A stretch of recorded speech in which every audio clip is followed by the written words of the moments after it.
फाटक जी, आमदार राजेंद्र गावित जी, आमदार विलास खरे जी, जिला प्रमुख निलेश तेंडुलकर, जिला प्रमुख वसंत चव्हाण, सौ शीतल कदम, महिला आघाड़ी जिला संगठक, सुदेश चौधरी, सलीम खान, प्रिंस सिंह, अश्विनी चव्हाण, सर्व उपजिल्हा प्रमुख, जिल्हा सचिव, युवा सेनेचे सर्व पदाधिकारी, महिला आघाडीचे सर्व पदाधिकारी, नगरसेवक आणि माझ्या सर्व कार्यकर्त्या, महापालिकेच्या निवडणुका जाहीर झालेल्या आहेत आणि या निवडणुकीची शिवसेनेचा आपला हा पदाधिकाऱ्यांचा मेळावा आहे। या मेळाव्याला उपस्थित परिवहन मंत्री प्रकाश सरनाईकजी, शिवसेनेचे उपनेते जिल्हा संपर्क प्रमुख रवींद्र फाटकजी, आमदार राजेंद्र गावितजी, आमदार विलास खरेजी, जिला प्रमुख निलेश तेंडुलकर, जिला प्रमुख वसंत चव्हाण, सौ शीतल कदम, महिला आघाड़ी जिला संगठक, सुदेश चौधरी, सलीम खान, प्रिंस सिंह, अश्विनी चव्हाण, सर्व उपजिल्हा प्रमुख, जिल्हा सचिव, युवा सेनेचे सर्व पदाधिकारी, महिला आघाडीचे सर्व पदाधिकारी, नगरसेवक आणि माझ्या सर्व कार्यकर्त्या, भगिनी आणि बांधवांनो आणि पत्रकार मित्रांनो, खरं म्हणजे नगर परिषदेच्या निवडणुका काही ठिकाणी मतदान सुरू आहे। 2 तारखेला काही लोकांचं मतदान झालं आणि उद्या निकाल आहे आणि मला वाटतं उद्या देखील संपूर्ण महाराष्ट्रामध्ये महायुतीलाच प्रचंड असं यश या राज्यामध्ये मिळालेलं आपल्याला पाहायला मिळेल। लोकसभा आपण जिंकली, विधानसभा आपण जिंकली, आता येणाऱ्या महापालिका देखील महायुतीने आपल्याला जिंकायची आहे। महायुतीचा भगवा फडकवायचा आहे, त्याच्यासाठी आपण आज या ठिकाणी एकत्र आलेलो आहोत। मी येताना पाहिलं की हॉलमध्ये देखील जागा नाही, बाहेर आपले पदाधिकारी कार्यकर्ते थांबलेले आहेत, मी त्यांना देखील भेटून आलो। निलेश काय हॉल काय कमी पडलं नाही?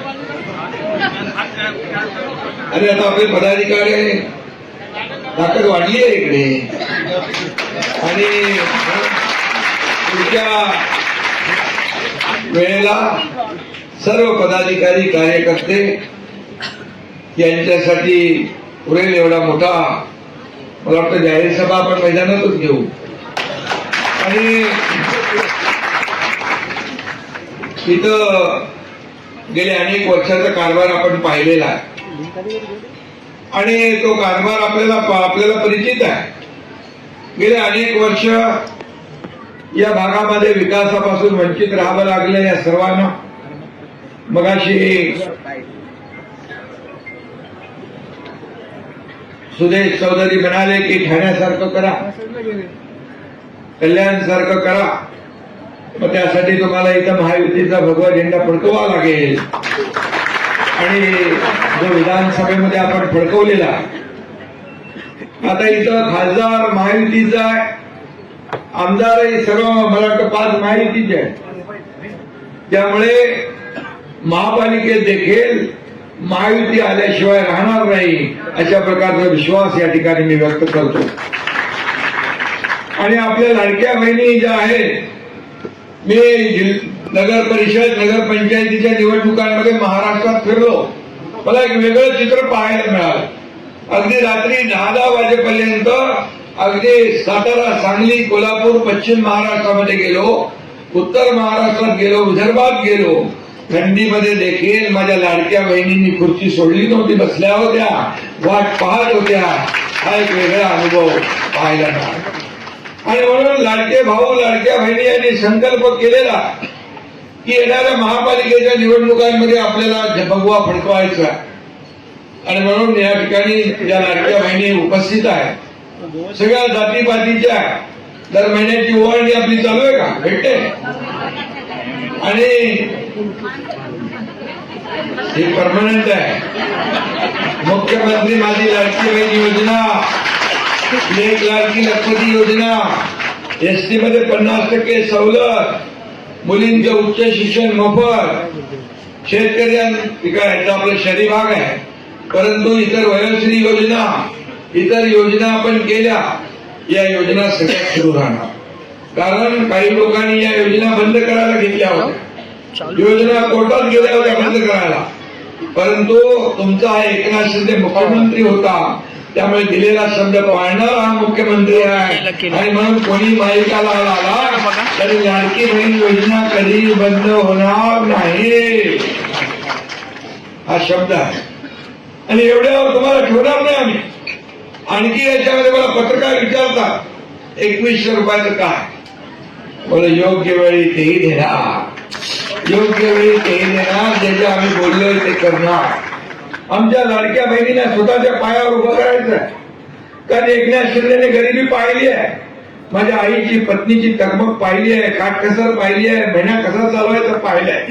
आणि त्यातूनच लाडक्या बहीण योजनेचा जन्म झाला. आणि म्हणून लाडकी बहीण योजना ही अशी गेम चेंजर योजना आहे की अनेक सक्सेस स्टोरीज आहे. अनेक माझ्या लाडक्या बहिणी एकत्र येऊन छोटा मोठा व्यवसाय करू लागल्या, प्रपंचाला आधार देऊ लागल्या. या ठिकाणी स्वतःच्या सहीने स्वतःचे पैसे टाकण्याचा अधिकार तुम्हाला मिळवून दिलेला आहे.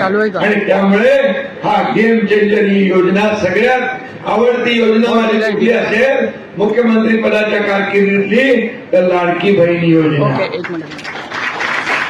त्यामुळे यावरचं गणित वेगळं आहे. या लाडक्या बहिणी पूर्णपणे आपल्या बाजूने उभा राहिल्याशिवाय राहणार नाही. तसं विधानसभेमध्ये चमत्कार घडवला. अनेक लोकांना वाटलं की महाविकास आघाडीचं सरकार सगळी पदं वाटून घेतली होती. इथल्या लोकांनी वाटलं होतं, इथल्या लोकांनी पदं वाटली होती, भले यांचं टांगा पलटी होईल, पण टांगा पलटी समोरच्यांचा झाला, घोडे फरार झाले. आणि आता इथं काय काय लोक येतात, भव्य काय सगळे परत गेला. तू चालू ठेव. नाही, म्हणून मी आपल्याला सांगतो, नगरपालिकेमध्ये कोणी दिसत नव्हतं, विरोधकच नव्हते, महाविकास आघाडीच दिसली नाही, आम्हीच फिरत होतो सगळीकडे. आणि मग त्यावेळेस त्यांनी तर पराभव स्वीकार केलेला. या महाराष्ट्रामध्ये कुठेही प्रचाराला नाही, कार्यकर्ते वाऱ्यावर सोडून दिले होते, कार्यकर्त्यांच्या मागं कोणी नाही.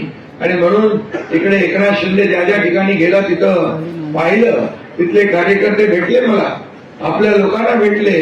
अरे बोले प्रत्येक गावागावात नगर परिषदेमध्ये शिंदे साहेब येत आहेत, परंतु आमचे नेते कोणी दिसत नाही, आम्हाला राम भरोसे सोडून दिले. राम भरोसे म्हणजे राम भरोसे. आणि त्यामुळे एकनाथ शिंदे हा कार्यकर्ता म्हणून काम केलंय, कालही मुख्यमंत्री होता तेव्हाही कार्यकर्ता म्हणून काम केलंय, आजही कार्यकर्ता म्हणून काम करतोय, उद्याही कार्यकर्ता म्हणूनच काम करणार आहे.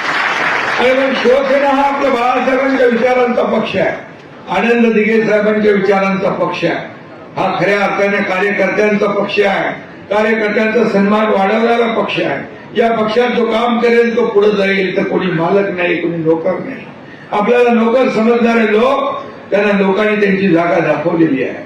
आणि म्हणून बाळासाहेब सहकार्यांना सवंगडी समजायचे, आता ते लोक सहकार्यांना घरगडी समजतात, नोकर समजतात, गुलाम समजतात. गेला जमाना. आता तुम्ही ही सर्व जनता जनार्दन मालक आहे, आपण सेवक आहोत, आपण विश्वस्त आहोत, ही बसलेली जनता मालक आहे. आणि म्हणून ही तुम्हाला उचलेल वरती आणि केव्हा आपटेल ते कळणार नाही. आणि म्हणून उगाच आपल्या ह्याच्यामध्ये कोणी राहू नये. आणि म्हणूनच मी आपल्याला एवढंच सांगेन, आपल्याला विकासाचा अजेंडा घेऊन पुढे जायचा आहे, विकासाचा अजेंडा घेऊन. आणि हे वसई विरार पूर्णपणे या ठिकाणी पाहतोय गेले अनेक वर्ष काय विकास केलाय. मला वाटतं खासदारांनी जवळपास 1100 कोटी रुपये या ठिकाणी केंद्रातून देखील या ठिकाणी आणलेले आहे. वसई विरार महापालिकेच्यासाठी एसटी प्लॅन, अमृत 2 पाण्याचा प्रश्न, गटारे, इलेक्ट्रिक बसेस, अशा प्रकारचा निधी आणण्याचं काम आपल्या खासदार गावित साहेबांनी केलेलं आहे. आणि त्याचबरोबर मी मुख्यमंत्री असताना अमृत 2 मधून 431 कोटी, अमृत 2 म्हणजे पाणी पुरवठा 494 कोटी, नगरोत्थान मलनिस्सारण योजना 496 कोटी, हे नगरोत्थान मलनिस्सारण योजना 321 कोटी, अशा प्रकारच्या योजना आपण दिल्या.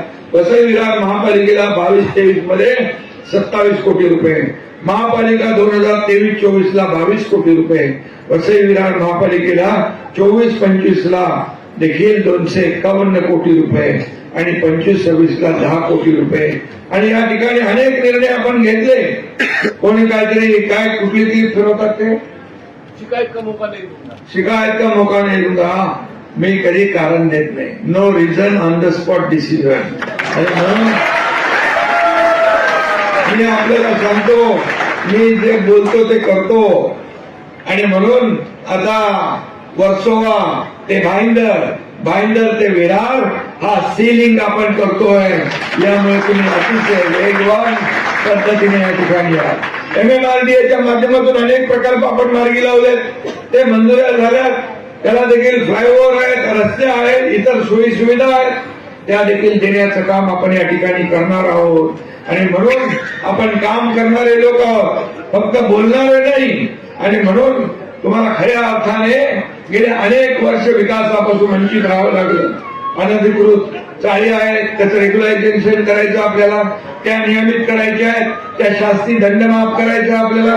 तो देखील नगर विकास विभागाच्या माध्यमातून माफ केला जाईल, हे देखील मी या ठिकाणी सांगू इच्छितो. त्याचबरोबर क्लस्टर योजना आहे. क्लस्टर योजनेच्या माध्यमातून ठाण्याला क्लस्टर योजना सुरू झालेली आहे. सर्व इमारती अशा चिटकून उभ्या आहेत. आणि अनधिकृत इमारतींची टांगती तलवार डोक्यावर कायमची उभी आहे. आणि म्हणून ही टांगती तलवार देखील क्लस्टरच्या माध्यमातून ठाण्याप्रमाणे मुंबईप्रमाणे आपण दूर केल्याशिवाय राहणार नाही.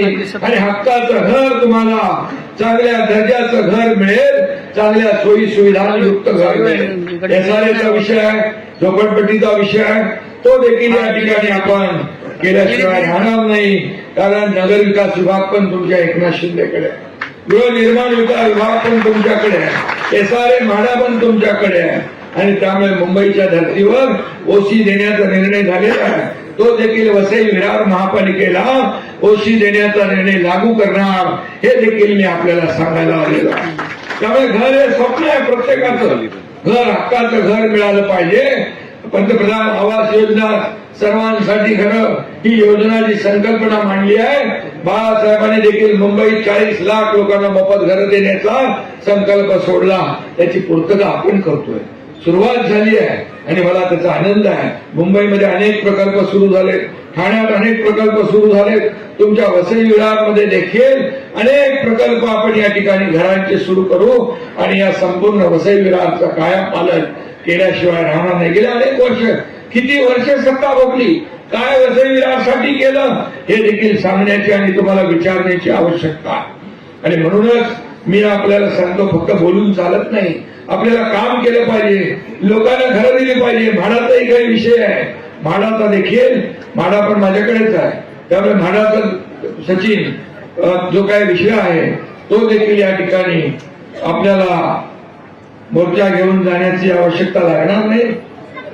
सोसायटीचे काय म्हाडा संकुल समिती आणि या समितीचं देखील जे काही विषय आहे ते देखील आपण बसून मार्गी लावू. शेवटी म्हाडा आपल्याकडे आहे, हाऊसिंग आपल्याकडे आहे, एसआरए आपल्याकडे आहे, नगरविकास आपल्याकडे आहे.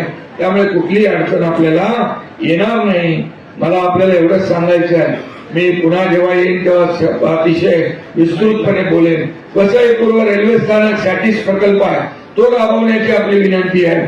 ठाण्याला जसा सॅटिस प्रकल्प राबवला, सगळी वाहतूक कोंडी दूर झाली, त्याच्या प्रकारचा देखील सॅटिस प्रकल्प या ठिकाणी आपल्याला उभारता येईल. 500 स्क्वेअर फुटावरील घरांना लागू असलेला शास्ती कर आता लावतात का, तो देखील दंड करण्याचा, इतर शहरांप्रमाणे आपण दंड रद्द केला, तो देखील रद्द करण्याचं काम या ठिकाणी केलं जाईल, अशा प्रकारचा विश्वास मी आपल्याला देतो.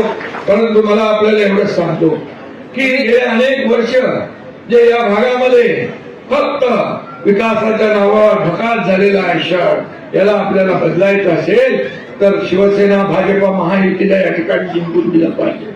महायुती म्हणून आपण या ठिकाणी निवडणूक लढू. बाकी कुठे काय अडचण आली तुम्ही स्थानिक पातळीवर बसून चर्चा करा. अडचण आली तर मुख्यमंत्री देवेंद्रजी आणि मी त्या अडचणी दूर करू. परंतु या ठिकाणी आपल्याला विकास पाहिजे तर लोकसभेमध्ये आपण जिंकलो, विधानसभेमध्ये लँडस्लाईड मॅन्डेट तुम्ही मिळवून दिलं. आता महापालिकांमध्ये देखील एकाच विचाराचं सरकार आलं तर आपल्याला डबल इंजिन ट्रिपल इंजिनचं सरकार म्हणून काम करता येतं. तर वसई विरार हे नाला बरं वाढतंय, शहर वाढतंय, मुंबईतला माणूस इकडे राहायला आलेला आणि म्हणून त्याला सोयी सुविधा द्यायच्या असतील तर आपल्याला मूलभूत सोयी सुविधा, तुम्हाला चांगले रस्ते पाहिजे ना ठाण्यासारखे काँग्रेसचे, मीरा भाईंदर सारखे चांगले रस्ते पाहिजे, पिण्याचं पाणी तर दिलंय MMRDAच्या माध्यमातून, आपण पिण्याचं पाणी दिलेलं आहे, दिवाबत्ती, मेट्रो येते, मेट्रो पण पाहिजे तुम्हाला, कोण देणार, आणि म्हणून आपण देणार. आणि म्हणून या सगळ्या लाडक्या बहिणींना मला एकच सांगायचं आहे, तुम्हाला डेव्हलपमेंट, विकास आपला अजेंडा आहे, महायुतीचा विकास हाच अजेंडा आहे. आपला देश पुढे चाललाय, राज्य आपलं पुढे चाललंय, आणि वसई विरार देखील याच मुख्य प्रवाहात आलं पाहिजे, विकासाच्या मुख्य प्रवाहामध्ये आलं पाहिजे. आपल्याला बाकी काही दुसरं काही नाही, आपला अजेंडा खुर्चीचा नाही. ज्या लोकांनी आपल्याला खुर्चीत बसवलंय त्यांच्या समस्या सोडवणं हा आपला अजेंडा आहे, त्यांचे प्रश्न सोडवणं हा आपला अजेंडा आहे, भूमिपुत्राला न्याय देणं हा आपला अजेंडा आहे. आणि म्हणून शिवसेना या ठिकाणी ज्या पद्धतीने आपण घराघरामध्ये आज वाढवत आहे, शिवसेनेची ताकद वाढते, शिवसेनेची या ठिकाणी एक आपल्याला मी एवढंच सांगेन की शिवसेना आज आपण ज्या पद्धतीने पुढे नेतोय, आज गावागावामध्ये, घराघरामध्ये, गावागावात सगळीकडे आज पाहतोय. आज या नगर परिषदेच्या निवडणुकांमध्ये मी पाहिलं की जवळपास 4,000 जागांवर, 4,500 जागांवर शिवसेना लढली. आणि मग विदर्भ असेल, मराठवाडा असेल, उत्तर महाराष्ट्र असेल, पश्चिम महाराष्ट्र असेल, सगळ्या महाराष्ट्रामध्ये एक शिवसेनेचा धनुष्यबाण पोहोचतोय. एक धनुष्यबाण म्हणजे विकास, शिवसेना म्हणजे विकास, आणि हे धोरण घेऊन आपण पुढे जातोय. त्यामुळे इथं काय कोणी केलं यापेक्षा 80% समाजकारण, 20% राजकारण, हा जो काय मूल मंत्र बाळासाहेबांनी दिलाय तो आपल्याला पुढे घेऊन जायचा आहे.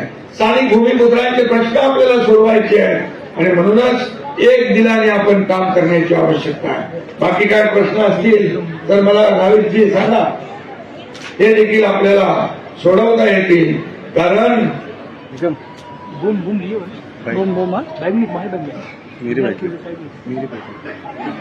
उत्तर भारतीय आणि गुजराती समाजाचे लोक पण खूप मोठ्या प्रमाणावर, अयोध्या में राम मंदिर तो बन गया ना, लोग कहते थे मंदिर वही बनाएंगे, तारीख नहीं बताएंगे, लेकिन मोदी जी ने मंदिर भी बनाया, तारीख भी बताया और उद्घाटन भी हो गया.